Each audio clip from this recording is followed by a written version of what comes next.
स्वागत है सभी साथियों का स्टडी एग्जाम एकेडमी के ऑफिशियल यूट्यूब चैनल पर। नए हो तो चैनल को सब्सक्राइब करना बिल्कुल भी ना भूलें, क्योंकि इसी प्रकार के लेटेस्ट वीडियो आपको मिलते रहेंगे जब तक आप राजस्थान पुलिस में कांस्टेबल नहीं बन जाते हैं।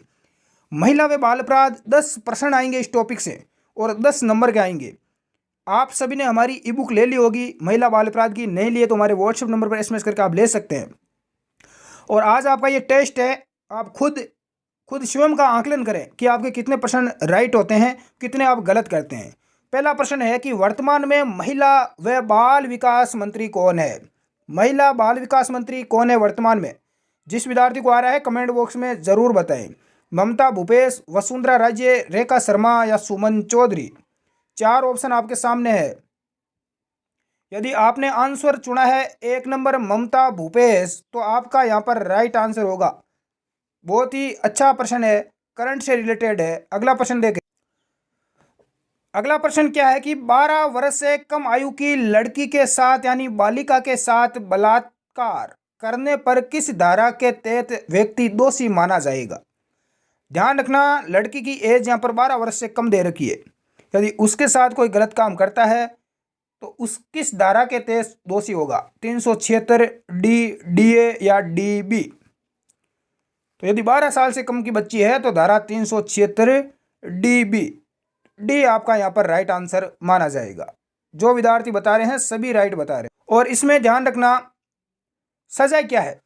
इसमें सजा क्या होगी? यदि 12 साल से कम बच्ची के साथ बलात्कार किया जाता है तो 20 साल की सजा, 20 वर्ष की जेल होगी, आजीवन कारावास भी हो सकता है और मृत्यु दंड की सजा का प्रावधान यहाँ पर किया गया है। इतना कठोर कानून बनाया गया है। अगला प्रश्न क्या है कि सामूहिक रूप से किए गए बलात्कार के तहत किस धारा के तहत व्यक्ति आरोपी होगा? सामूहिक रूप से यानी 4-5 लोग मिलकर किसी बालिका के साथ यदि एक ऐसा काम करते हैं, घिनौना काम, तो कौन सी धारा के तहत व्यक्ति आरोपी होंगे? 376 A, B, C या D? तो ध्यान रखना, धारा 376 D। कौन सी? D। बिल्कुल आपका राइट आंसर D होगा। सजा क्या है इसमें? आजीवन कारावास होगा या आपको फांसी की सजा इसमें हो सकती है। नेक्स्ट बढ़ते हैं अगले प्रश्न की। क्लास में आगे बढ़ने से पहले एक जरूरी सूचना, यदि आप राजस्थान RS प्रारंभिक तथा मुख्य परीक्षा 2022 की संपूर्ण तैयारी यदि करना चाहते हैं, आपका भी सपना RS बनने का है, तो एक नई अपडेट है कि 29 नवंबर 2021 से अनअकैडमी एप्लीकेशन पर नया बैच स्टार्ट हो रहा है। पूरी अनुभवी यहाँ पर सिलेक्टेड आप टीम देख सकते हैं।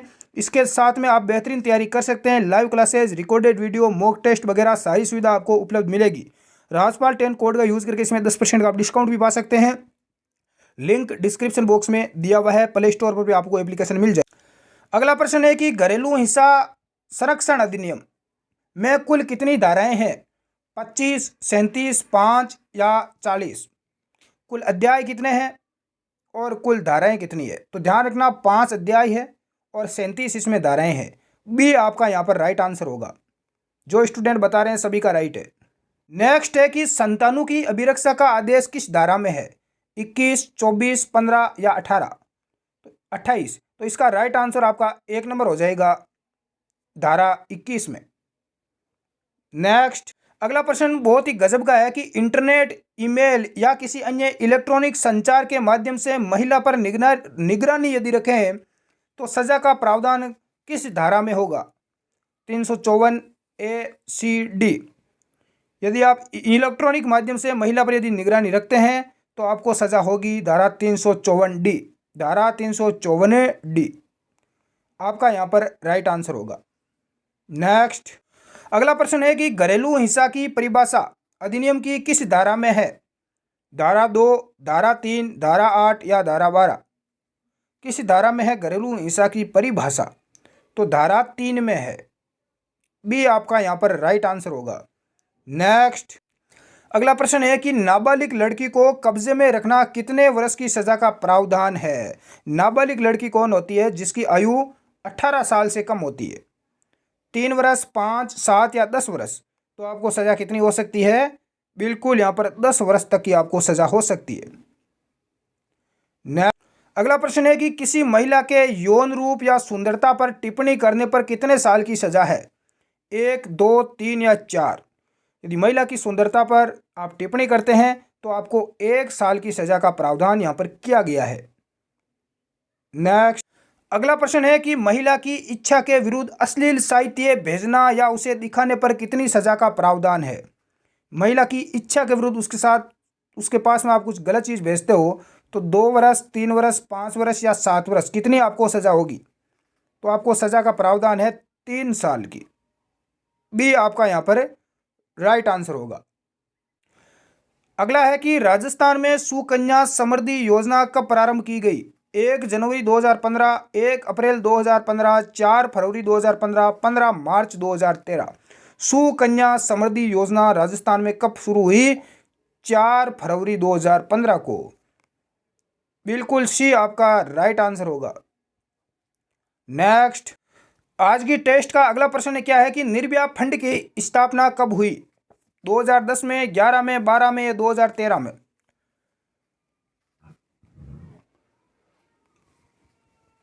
तो निर्भया फंड की स्थापना 2013 में हुई थी। डी आपका राइट आंसर होगा। नेक्स्ट, अगला प्रश्न है कि किसी महिला की लज्जा भंग करने पर कितनी वर्ष की सजा का प्रावधान है? महिला की आप लज्जा यदि भंग करते हैं तो इसमें आपको सख्त यहाँ पर कार्रवाई होगी, सजा होगी। 6 महीना, 1 वर्ष, 2 वर्ष या 5 साल की सजा। तो कितनी सजा है? 2 साल की यहाँ पर सजा आपको हो सकती है। सी आपका राइट आंसर होगा। नेक्स्ट, अगला प्रश्न है कि आईपीसी इंडियन पेनल कोड भारतीय दंड संहिता की किस धारा के अंतर्गत यौन उत्पीड़न में अपराध है? 354, 370, 360 या 340? तो किस धारा में है यौन उत्पीड़न में अपराध? धारा 354 में। ए आपका राइट आंसर होगा। 354 में भी बहुत सारी यहाँ पर उपधाराएं बाद में जोड़ दी गई, ए बी सी डी, उनके ऊपर भी हम डिटेल से चर्चा करने वाले हैं। आईपीसी की किस धारा में दहेज हत्या का वर्णन है? 302, 304, 306 या धारा 308? किस धारा में दहेज हत्या का वर्णन है? तो धारा 304 में है। भी जो विद्यार्थी बता रहे हैं सभी राइट आंसर बता रहे हैं। अगला प्रश्न बहुत ही अच्छा प्रश्न पूछा गया पिछली बार। आईपीसी की किस धारा के तहत यदि कोई पुरुष किसी महिला के साथ उसकी इच्छा के विरुद्ध शारीरिक संबंध बनाता है तो उसे बलात्कार माना जाता है? 370, 354, 375 या 460? किस धारा के तहत अपराधी माना जाता है, बलात्कार माना जाता है? तो धारा 354 के तहत। भी आपका यहाँ पर राइट आंसर बता रहे हैं सभी विद्यार्थी। हमारे टेलीग्राम ग्रुप में जुड़ सकते हैं, लिंक डिस्क्रिप्शन में है। अगला प्रश्न है कि भारत में 6 से लेकर 14 वर्ष तक के बच्चों को निःशुल्क एवं अनिवार्य प्राथमिक शिक्षा प्राप्त करने को मौलिक अधिकार कब बनाया गया? 2001 में, 6 में, 2010 में या 2012 में?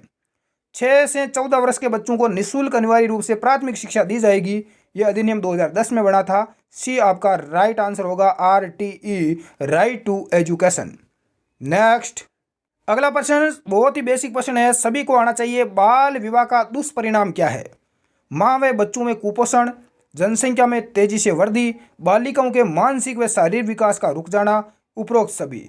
तो बाल विवाह का ये सभी दुष्परिणाम है प्यारे साथियों। माँ व बच्चे कुपोषण का शिकार हो जाते हैं, जनसंख्या में वैसे ही बढ़ोतरी हो रही है, बालिकाओं का मानसिक और शारीरिक विकास भी रुक जाता है। तो डी आपका राइट आंसर होगा, उपरोक्त सभी। आई होप आप सभी का राइट आंसर होगा। अगला प्रश्न, राजस्थान की पहली पोक्सो कोर्ट कहाँ पर स्थापित की गई? जोधपुर, अजमेर, जयपुर या उदयपुर? तो राजस्थान की प्रथम पोक्सो कोर्ट कहाँ पर स्थापित की गई? बिल्कुल यहाँ पर जयपुर में है। सी आपका यहाँ पर राइट आंसर होगा। अगला प्रश्न है कि राजस्थान का पहला चाइल्ड फ्रेंडली पुलिस थाना है? जयपुर, भरतपुर, जोधपुर या धौलपुर? तो चाइल्ड फ्रेंडली पुलिस थाना है आपका धौलपुर। पहले भी बता चुका हूं मैं, डी आपका राइट आंसर होगा। राजस्थान का प्रथम चाइल्ड फ्रेंडली पुलिस थाना सदर पुलिस थाना धौलपुर में है। ये चीज आप ध्यान रखना। अगला प्रश्न, 1990 का दशक निम्नलिखित समूह द्वारा बालिका दशक घोषित किया गया? अफ्रीकी देश, यूरोपीय देश, अमेरिकी देश या सार्क देश? बालिका दशक घोषित किया गया सार्क देशों के द्वारा। तो डी आपका यहां पर राइट आंसर हो जाएगा। अगला प्रश्न जो अधिकतर विद्यार्थी गलत करते हैं, और आरटी को राजस्थान में कब लागू किया गया? राइट टू एजुकेशन, बिल्कुल, यानी 6 से लेकर 14 वर्ष तक के बच्चों को निःशुल्क शिक्षा दी जाएगी। तो ये अधिनियम कब लागू हुआ राजस्थान में? 1 अप्रैल 2011 को। कुछ विद्यार्थी 1 अप्रैल 2010 करके आते हैं, जो कि इंडिया में हुआ था, लेकिन राजस्थान में बाद में हुआ था 1 साल बाद। तो 1 अप्रैल 2011 सी इज आपका करेक्ट आंसर माना जाएगा। अगला प्रश्न है कि भारत में सर्वाधिक बालकों का यौन शोषण किस राज्य में हुआ? राजस्थान, मध्य प्रदेश, असम या आंध्र प्रदेश? तो सर्वाधिक यौन शोषण हुआ है वो असम के अंदर, सी आपका राइट आंसर होगा। अब एक प्रश्न मैंने वो लिया है जो पिछली बार 2020 में 6 नवंबर को कांस्टेबल का पेपर हुआ था, उसमें पूछा गया। मानव तस्करी रोकथाम बिल किस वर्ष अधिनियम पारित किया गया? मानव तस्करी रोकथाम, सुरक्षा और पुनर्वास बिल 2018 में, 1 में, 8 में या 1980 में? बिल्कुल, 1 नंबर आपका राइट आंसर हो जाएगा 2018 में। यह प्रश्न पिछली बार कांस्टेबल एग्जाम में पूछा। एक देखो यहाँ पर एक प्रश्न और पूछा गया, निम्नलिखित में से कौन सा ढंग से मेल खाता है? प्रश्न को ध्यान रखना, मेल कौन सा खाता है? धारा 376 बी पीड़िता की मृत्यु या लगातार विकसित दशक पारित करने के लिए दंड है। धारा 376 सी सामूहिक रूप से बलात्कार के लिए है। धारा 376 बी पति द्वारा पत्नी के साथ पृथ्वीकरण के दौरान मैथुन करना। धारा 376 सी क्या है? पति द्वारा अपनी पत्नी के साथ पृथ्वीकरण के दौरान मैथुन। तो इसमें राइट आंसर आपका सी है, जो यहाँ पर माना गया। धारा 376 बी एक ही यहाँ पर राइट दिया गया है। पति द्वारा पत्नी के साथ, दोनों के बीच में तलाक हो गया, उसके बाद भी यदि मैथुन क्रिया की जाती है तो यहाँ पर ये कानूनी अपराध है धारा 376 बी के तहत। बाकी सारे के सारे यहाँ पर गलत है। तो यहाँ से आपको अनुमान लग गया हो कि कैसे कैसे प्रश्न पूछा गया। एक प्रश्न और भी है, भारतीय दंड संहिता की धारा 354A किस प्रावधान को विश्लेषित करती है? यानी धारा 354A का क्या मतलब है, किसके लिए बनाई गई है? यौन उत्पीड़न के लिए इसमें सजा का प्रावधान है, बाल विवाह के लिए है, बाल पोर्नो या एसिड अटैक? तो धारा 354A आप सभी को पता है, यौन उत्पीड़न के लिए इसमें सजा है। तो ऐसे प्रश्न पूछे गए, और कल की क्लास में मैं महिला बाल अपराध के जो पिछली कांस्टेबल पेपर में पूछे गए प्रश्न हैं उनको मैं सोल्व करवा दूंगा। तो आप घबराएं नहीं, निश्चित रहें। मिलते हैं हम नेक्स्ट क्लास में। धन्यवाद साथियों, जय हिंद, जय राजस्थान।